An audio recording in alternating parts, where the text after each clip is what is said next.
तोर धार बनल जब हम ऐसे सुनी थी ना जल रवीना जी हमार कैचिंग बहुत तेज है। अगर हम ध्यान से सुन ले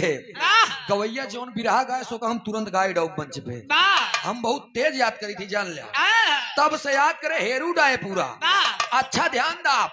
हाँ प्रेजेंट ऑफ माइंड तेज हो चाहिए। हम बार बार झकनौर वाला काम नहीं। हाँ जान ला कि अगर कंटेस्ट रही तो एकदम बेधड़क बोलबा धड़ाधड़। अगर देखे में रह तो मैं बोलो में रहे। अगर सौभाग्य से एक लाइन ऊपर वाली हेमे बा दूसरी होमे बा ये लोग बोलत है पलट नहीं पाए तब का कर ब्या यही उनसे कहते भैया जेंट्स कहते बिना मेहरा रोक मनई ठीक नहीं करी ले तब उनके मजबूरन करे पड़ा था। ध्यान दे लेकिन तड़क भड़क औरत से बहुत ज्यादा शोभन है। जैसी कही ले तो मनई कहते सूरज यादव बहुत खैचड़ गवैया है। खैचड़ नहीं हम बात पे बात न कही जाए तो बात रोती है। विराट सम्राट फिल्म अभिनेता विजय लाल यादव जी से 3-4 दंगल गाए लेकिन हमने उनसे भी कह दिया कि देखा हम मंच पे बक्सई वाला काम नहीं करी। ओम प्रकाश यादव जी से भी आपके चंदौली में गाए कार्यक्रम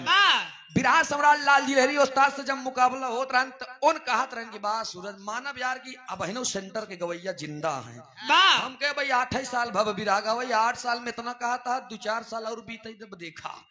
नैया डूबई पधर उतरा नैया डूबई पधर उतरा नैया डूबई पधर उतरा बिन बिन मछरिया बिन बिन मछरिया बकुलवई के खाई रे नैहरा वही में गाड़ा बड़ भैले राम नैहरा वही में गाड़ा बड़ भैले राम नैहरा वही हां नैहरा वही में गाड़ा नैहरा वही में गाड़ा भैले राम नैहरा वही में गाड़ा भैले राम नैहरा वही में गाड़ा। अरे राम का जान दे सहारा वाली का जरा का जान दे सहारा वाले का जरा का जान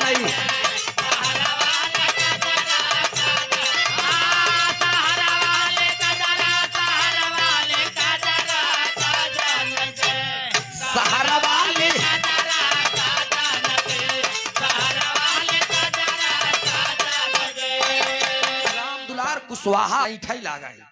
केतनौ बड़ा वीर रस के गवैया हो। ये बात माननीय विजय लाल यादव जी स्वयं हमसे बताए थे दोस्त। हम गए थे कार्यक्रम लिखवाने के लिए उनके घर। उन्होंने बताया कि सूरज हम कहा कहनी इलाहाबाद के तोहरे तीनों त्रिमूर्ति बहुत खतरनाक रहे। हम कहे कैसे भैया एक बात बतावा तो कहन एक बार दादर कामगार स्टेडियम में कार्यक्रम रहा दादा राम कैलाश से हमारे कवि जी प्यारे लाल जी बहुत खूबसूरत बिरहा लिखे रहे बहुत जबरदस्त बिरहा लिखे रहे। उस समय हमारे इलाहाबाद के कवि पवन पतिंगा भी थे और कौशाम्बी के बिरहा के ठेकेदार श्री ओम यादव भाई भी थे। उन्होंने कहा कि इतना जबरदस्त बिरहा जैसे वो लिखे रहे वैसे हम गौबू भय लेकिन यार खड़ा बहन तो बस कुर्ता पे हाथ रखे 10 मिनट तक बोले नहीं क्यों कि सब खत्म। कहनी कैसे कहन उतनी समय एक भूकंप कांड आ रहा तो हमें कहा यार बम्बा देवी दादा गाँव कहा आए हाय हाय हाय बम्बा देवी हमारे बेटुआ के जिया बम्बा देवी हमारे बेटुआ के जिया बम्बा देवी हमारे बेटुआ सही है बहादुर। कैलाश के अंदाज बड़ा निराला रहन दोस्त। जब कुर्ता के टोक पकड़ ले कि जान ले कि बिरहा गाय के जाए कुर्ता उतार के धोबी खिया ले जाए तो धोबीवा कहन काका कहन का कहन हमसे धोवाए धोवाए बोकरीस चबुआवत का कहन तैना जनबे यार कहन का है केतनौ बड़ा वीर रस के सम्राट रहा है। रवीना जी एक बात जान ले हम एकदम खुली बात तब बोली थी जब हमारे गुरु जी जानता क्या है उस्ताद बिरहा सम्राट श्री राजा रामपाल जी पूरे इलाहाबाद की नहीं दादा पंधारी भी उस समय थे। बिरहा सम्राट हैदर अली जुगनू जी को बुलाकर दादा पंधारी जी ने एक बात कहा आइडियो में है हमारे पास फोन में।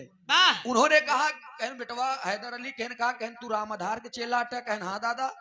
कहन तू हमारा चेला अट्या कहन हाँ दादा अगर उनकर लड़की आई तो तोहरा लड़की आई लेकिन तू बुलाया काहे बिना बनारस में। हैदर अली से दादा पंधारी लास्ट में बताए कहन बेटवा कहन कहा कहन हमका बहुत दुख बा कहन काहे कहन एक बात जाना था कहन का कहन जब ककरी उजरवैया हो तो तुम्हें टेढ़ टेढ़ बतिया लागा कहन मतलब कहन बेटवा कहन का कहन अब मेहरारू भी रह गई वाह कहन मतलब कहन बतावा ये तभी तक भी रह गई जब तक इनके एक खी आगे खी पीछे खी अगली एक खी बगली मम्मी दूध पिए वाह मम्मी दूधू वाह जब तक ना कही है तब तक तो इनकर ठीक बा जब कहा शुरू कर दी तो इनका दिमाग भटक जाये लेकिन जमाना उनके कहे हिसाब पलट गया पलट ही गया है कि अगर अब बेरारू बिरहा ना गाँव तो बिरहा खत्म चाहे जवन आयोजक फोन करी अगर हमारे लगे सूरज यदुवंशी बोल रहे हैं जी भैया बताइए बिरहा गाना है जी बिल्कुल कोई लेडीज कर लीजिएगा अगर उनसे कहते भैया जेंट्स कहते बिना मेहरारू के मन ही ठीक नहीं करी ले भोजपुरी गाई हिंदी गाई सब गाई थी लेकिन आज आप लोगों के बीच में पुरानी ख्याति में इसलिए परोस रहा हूँ दोस्त ताकि आप लोगों के बीच में लगे कि कोनो इलाहाबादी गवैया सूरज यदुवंशी बा जौन आजा बाबा वाली चीज लेके धोवत है याद रहे दोस्त उस जमाना चला गया जब ककारा आधार शब्द बंदी जौन जौन अब मैं कहना नहीं चाहूंगा 4 लाइन के भूमिका में 40-40 शब्द आई जाते रहे हम लोग अंजदुई गावत रख करके कसी कंगन कंचन की कामातुर कर कमलाधिपति 43 का यहाँ जान लिया करके कसी कंगन कंचन की कामातुर कर कमलाधिपति कंत की काल गति की कला की कट कोटिन कविता कहती करजोर कहे करतार कछु कलुष की कृपा करुणा कहती कर कामनी की कुछ काल कला कैसे कुहके कैलाशपति चंचल चली चाल चितवन चकोरी चपल चछु चमके चकी चंजला चेतना चित्र की चूप चंपा चमेली चंचिड़ी चंचफी चंचधय चंबरा अच्छा बिरहा अब धीरे धीरे सही बात बिरहा हो इसलिए होता जा रहा है क्योंकि लोग उसकी ओरिजिनलिटी को नहीं समझ रहे हैं दादा राम कैलाश जी गायन एक लाइन राम नहीं हरा वही में गड़बड़ नहीं हरा वही में गड़बड़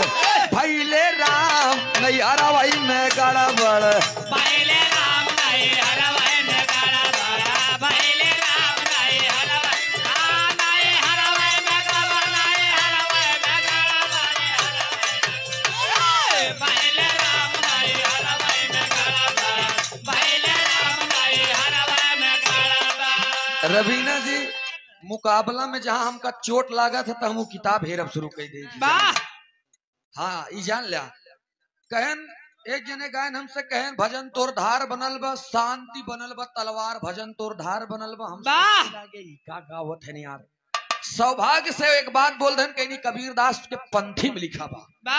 हेरत हेरत पूरा महाकुंभ हेट गए पौबे नहीं हुए हाँ महाकुंभ के पूरा किताब हेट गए लेकिन वो नहीं मिला मिला कहे में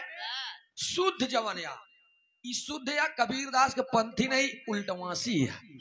उल्टवासी लिखा रहन क्या पी उठाए ले उनमें लिखा रहन कबीरदास के उल्टी बानी बरसई कम्मल भीगई पानी आये बाभन के उल्टा ज्ञान मुता इंदिरी बान है कान हमके ई आटा